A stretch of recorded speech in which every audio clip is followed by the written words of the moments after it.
Ahora vamos a hablar sobre la corteza motora.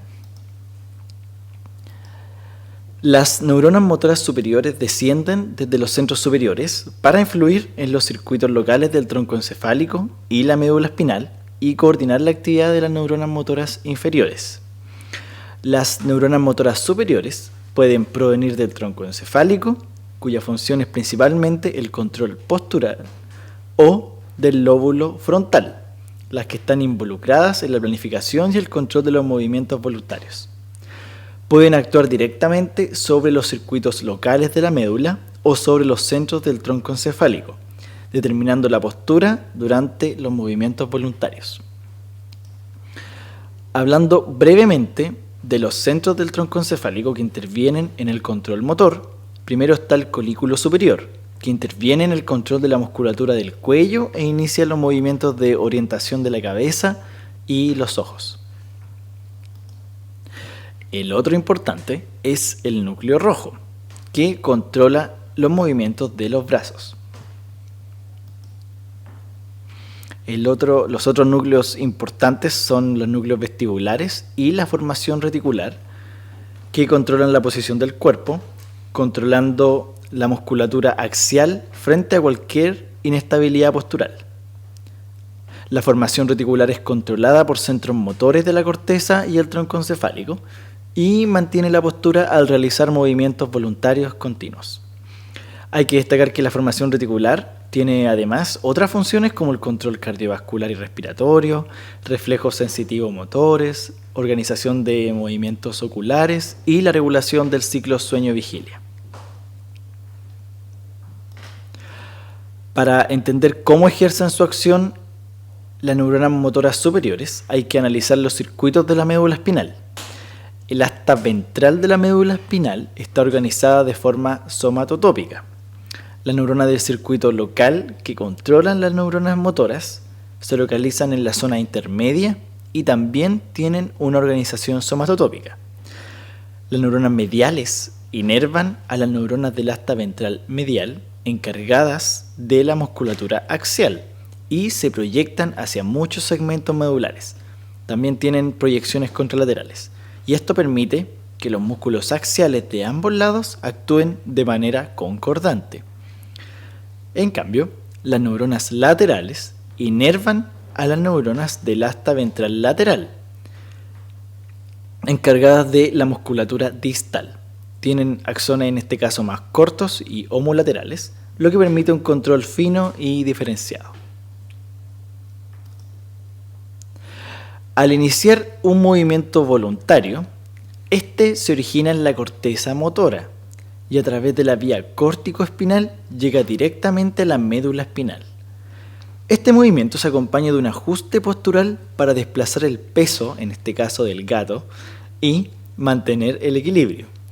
Este ajuste se produce antes de realizar el movimiento voluntario y es llevado a cabo por la formación reticular, que recibe señales de la corteza motora y actúa sobre la médula espinal mediante la vía córtico-retículo-espinal. Ahora, ¿qué ocurre si se secciona la vía directa en monos rhesus? Los animales pueden utilizar los músculos axiales, pero tienen problemas para utilizar las porciones distales de sus extremidades. Y esto se debe a que aún persiste la vía indirecta desde la corteza motora a través del tronco encefálico, en el caso de ellos.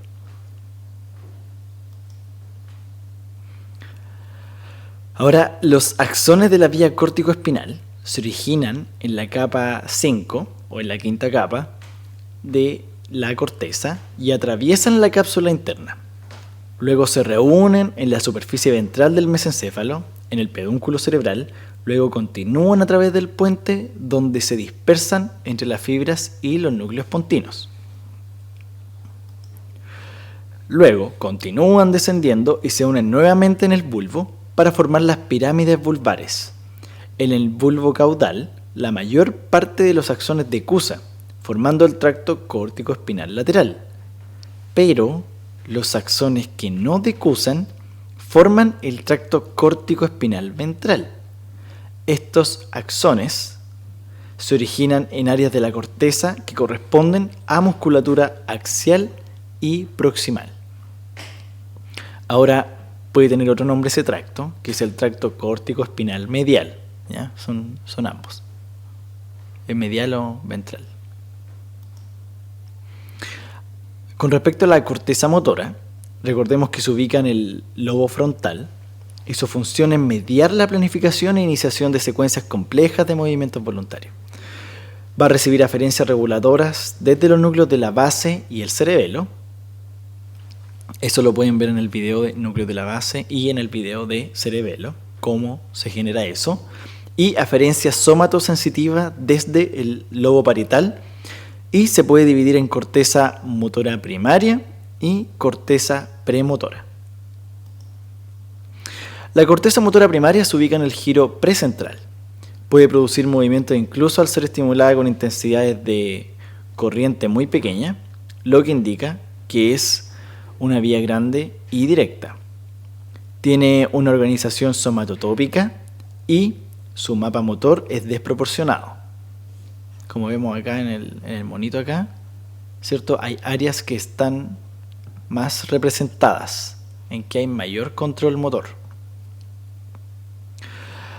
La musculatura que requiere un control fino entonces tiene una mayor representación en esta corteza, como lo es la cara, ¿cierto? O las manos. Una neurona motora superior hace contacto con varios grupos de neuronas motoras inferiores. No es uno, es a uno. Y esto sugiere entonces que la corteza codifica movimientos en lugar de controlar un músculo individual. Con respecto a la corteza premotora, esta se ubica rostralmente a la corteza motora primaria, tiene conexiones recíprocas con la corteza motora primaria y también se proyecta directamente a las neuronas motoras inferiores a través de la vía córtico-espinal. Su función es seleccionar los movimientos apropiados para el contexto y se va a dividir en la corteza premotora lateral y la corteza premotora medial. La lateral va a seleccionar los movimientos apropiados en respuesta a un estímulo externo y la medial selecciona el movimiento apropiado pero en respuesta a un estímulo interno. Ahora, esto que hay que sabérselo, sí o sí, es el síndrome de la motoneurona superior. ¿Cuándo ocurre? Ocurre cuando existe cuando hay daño de la corteza motora o de los axones descendentes en la cápsula interna. Es decir, afecta a la motoneurona superior, produciendo inmediatamente hipotonía en los músculos del lado contralateral del cuerpo y el rostro. Recordemos que decusa a nivel de las pirámides. Luego de varios días se recupera la función de los circuitos de la médula espinal por razones desconocidas, tras lo que persisten algunos síntomas y signos. Pero este síndrome es súper importante saberlo.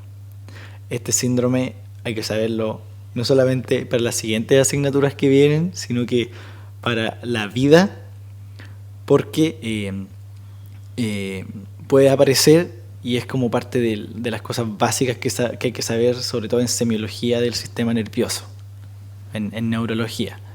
Y no solamente está el síndrome de la motoneurona superior, también está el síndrome de la motoneurona inferior, que lo pueden buscar después. ¿Qué pasa cuando se afecta a la motoneurona superior? ¿Cuál es la diferencia con el síndrome de la motoneurona superior? Y en este caso, el ejemplo que estamos viendo, que esto es para terminar, en el síndrome de la motoneurona superior se generan estos signos. Está el signo de Babinski, que corresponde a la extensión del dedo gordo, del ortejo mayor, y la apertura en abanico de los dedos, del resto de los dedos, al estimular la planta del pie. Entonces el dedo gordo, en este caso el pie, el hallux, el ortejo mayor, ¿cierto? Se extiende, pero el resto de los dedos se abre en abanico al estimular la planta del pie, como sale acá. Con el martillo de reflejos lo hago yo, que es que lo coloco acá en la planta del pie y muevo hacia acá la punta de metal del martillo. Y sucede esto en el caso de ser un signo positivo. Y este signo probablemente se debe a un control incompleto por parte de la motoneurona superior sobre los circuitos locales, porque este reflejo, lo van a ver en pediatría, está presente, pero después, a nivel que madura, a la medida que madura la persona, desaparece. Y en este caso vuelve a aparecer, y ya es patológico en este caso, sería un Babinski positivo patológico en una persona adulta en que tiene síndrome de la motoneurona superior. Y probablemente se cree, se piensa que es debido a que la motoneurona superior ya deja de ejercer su acción e inhibir este circuito local que está en la médula espinal. Entonces, frente a una lesión de la motoneurona superior, deja de existir este control y este circuito se reactiva, por decirlo de alguna forma, y aparece este signo.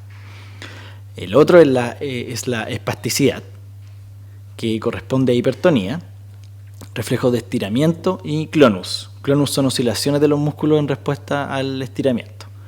Y posiblemente se debe a la eliminación de la influencia inhibitoria de la corteza sobre los centros posturales.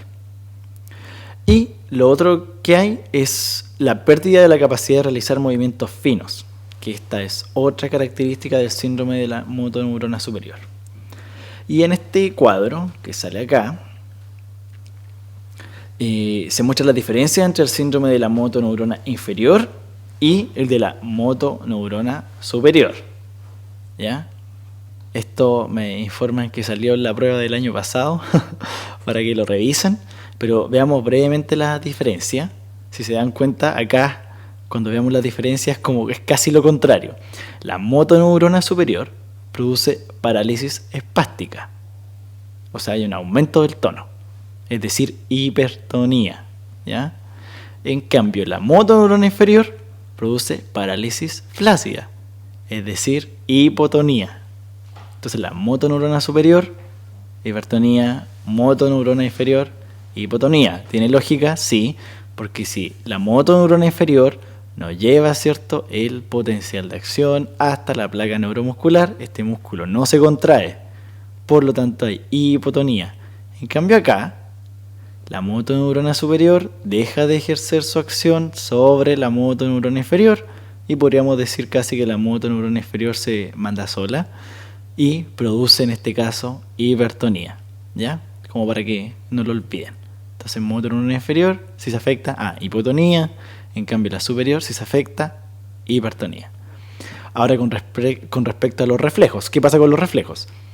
Si la motoneurona superior se afecta, eso quiere decir que los reflejos se exaltan. Por lo tanto, se producen reflejos miotáticos exaltados o hiperreflexia. Hipertonía, hiperreflexia. En cambio, motoneurona inferior, ¿qué pasa si se afecta? ¿Van a haber reflejos? No va a llegar nuevamente el potencial de acción hasta el músculo. Entonces los reflejos miotáticos están abolidos. Y eso se llama hiporreflexia. Entonces, resumen, motoneurona superior, hipertonía, hiperreflexia, motoneurona inferior si se afecta, hipotonía, hiporreflexia. Ahora, con respecto a este detalle de acá, es que cuando se afecta la motoneurona inferior pueden aparecer fasciculaciones. Para eso les sugiero que busquen un video en YouTube para que vean una fasciculación. Es como difícil de explicar, hay que verlo, pero es un movimiento del músculo, de las fibras musculares, como que oscilan. Bueno, ahí lo van a ver bien, que es una fasciculación. Y en la motoneurona superior, cuando se afecta, se produce clonus. Que clonus son las oscilaciones de los músculos en respuesta al estiramiento. Y con respecto a esto, respuesta plantar extensora, respuesta plantar flexora, es el signo de Babinski. Entonces habíamos dicho que cuando se afecta la motoneurona superior se produce respuesta plantar extensora. En cambio, la motoneurona inferior, lo contrario, respuesta plantar flexora. Entonces, extensora extiende en motoneurona superior y flecta en motoneurona inferior.